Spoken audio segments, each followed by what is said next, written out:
So yun no, good morning, good morning. Dito ulit tayo sa shop. Kaya pumunta ako ngayon dito kasi nga may bibigay ako. May papakabit ko sa kanya, papakita ko sa inyo. So ito, yun no. Ito, papakabit ko kay Husky. Side mirror, pang rebo.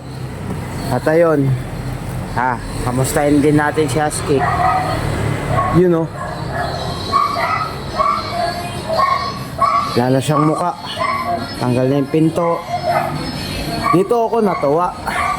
Kasi usually ito, yan, sa mga Apex, yan daw talaga yung sakit ng ano niya, bulok niya. Pero itong kay Husky, nakatuwa lang, wala siyang bulok. Ayan na yung ano niya, situation niya. Naunti-unti na.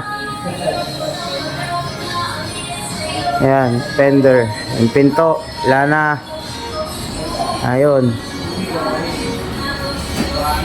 Bali, araw-araw ko naman siya pinupuntahan dito para syempre makita din siya, makamusta kung ano yung progress. At ayun, until now, sobrang saya ko pa rin kasi nga di rin ako makapaniwala, nandito na siya. Ayan na, dito na siya ginagawa. So yun, antabay lang, more updates. Bali, ito pala papakita ko. Yan na pala din yung gagamitin sa kanya na yero. May papalit dun sa ano niya, sa flooring, yan, sa mga bulok-bulok niya. Kumbaga papalitan, tatabasan, papalitan ng bago. So yun lang muna ang update guys. Abang-abang lang, stay tuned. Let's go.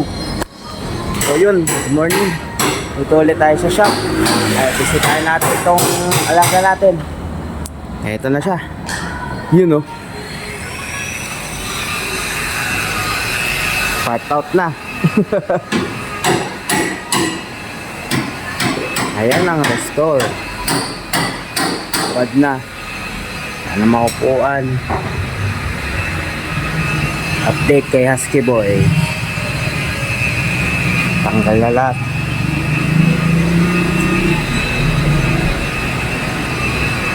Yun no.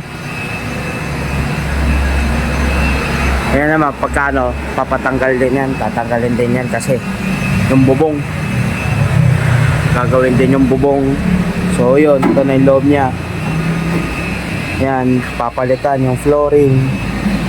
Ito yung sinasabi ko sa inyo nandun sa una kong video.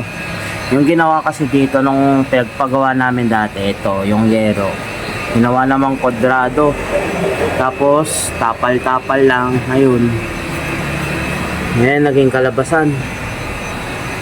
Ayun, ay maayos din yan. Yan yung flooring nya.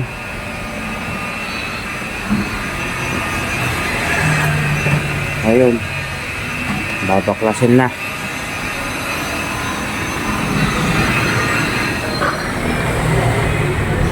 So yun, onte-onte kakaraos din.